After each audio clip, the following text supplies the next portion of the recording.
Welcome to Sweet Tooth Sarah. Today we are going to make easy chicken and wild rice soup. Crockpot chicken and wild rice soup. I'm going to try to do this video without too much editing because I'm not very good at the editing. So what you need is wild rice, which I've already prepared. Now wild rice, this is Minnesota wild rice because I'm from northern Minnesota. So this is very plentiful in our area. You can find it in the grocery store.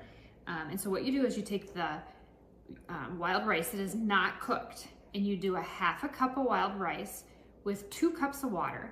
You bake that at 400 degrees for 1 hour, and then it will absorb all the water and the wild rice will look like this. So you need it makes about 2 cups of wild rice. So half a cup or a fourth a cup or half a cup makes 2 cups of cooked wild rice. You also need 1 container of half and half.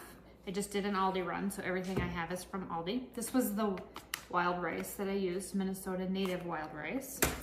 You need real crumbled bacon. I use the prepared kind. You can also fry your own bacon and use a pound of bacon. You need cheese melt, so you can use this one or you can use the name brand. I use Aldi's. This is half the price of in our grocery store. You need 2 cans of potato soup. However, I use this one from Aldi's. It's the Harvest potato soup. This also works really well in my chicken and wild rice soup. This is about $1.99 or something at Aldi's. Otherwise you can use Campbell's potato soup. You need 2 cans of the regular potato soup. And then you need cooked chicken. So I either use a rotisserie chicken. If I am at Walmart or a grocery store, I'll pick up a rotisserie chicken. Otherwise, I have already cooked chicken that I heated up in the microwave per the package instructions, and I will chop this and add it in. So what you do is you take the inside of the crock pot, like this, and you take the wild rice that is already cooked. Remember the wild rice, we did a half a cup of uncooked wild rice, 2 cups of water, 400 degrees in the oven for 1 hour until all of the water is absorbed from the wild rice. Put that in the sink. So we'll do that. We add the chicken. So it's already cut up and ready to go. So we'll go ahead and put that in there. You don't end up with too many dishes, but this either. We'll take the 2 cans of potato soup or the Aldi brand German Harvest potato soup. I don't know how many people have Aldi's in their town, but we save probably half on our grocery bill by going to Aldi's versus our normal grocery store. But we are in rural Minnesota, rural northern Minnesota, and groceries are super expensive to get. So I drive like 45 minutes to Aldi's to load up from that. Okay, so we add the potato soup. That's super easy. We add the bacon pieces. Like I said, you can use these or you can use the ones that are already cooked. I don't do the bits, I do the real pieces because that's actual real bacon. Okay, so then I don't have a written down recipe for this, so I kind of just wing it a little bit. So this is Clancy's cheese melt. Obviously, all these again. So if I can get it out of the package. So what I do is I use about 1/3 of this. The other 1/3 I'm using tomorrow night for the Super Bowl. We're gonna have macho nachos. And then the other 1/3 is stored in the refrigerator for our next video that we do.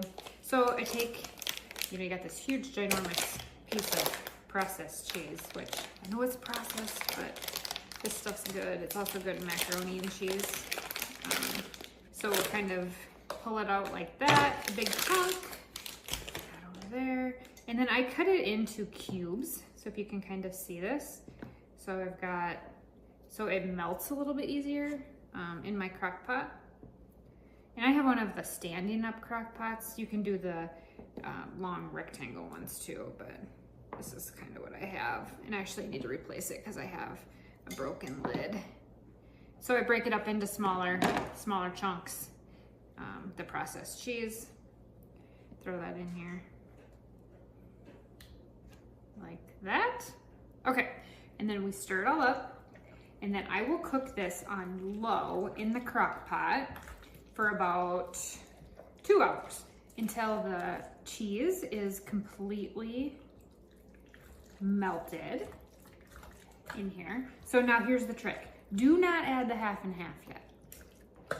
The half and half gets added at the end of the recipe, because otherwise you'll scorch it and it'll turn into more of a casserole instead of a soup. So we don't want to do that. So we'll do this. We're going to put it in our handy dandy crock pot, plug it in, and I put it on low. Probably can't see that. Low, 2.5 hours. Put the lid on with my broken lid, but it still works. I do that. 2 hours on low. Then I stir it occasionally, check everything. And then at the end, we will add 3/4 of this container of half and half.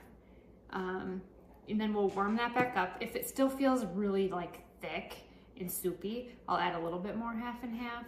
I have had where I've cooked it maybe a little bit not enough half and half, and it turns out to be more of a casserole. We really don't want a casserole, we want soup. So I guess you could turn it into a casserole if you wanted a casserole. But so this is super easy crock pot chicken and wild rice soup from northern Minnesota. Hope you enjoy it.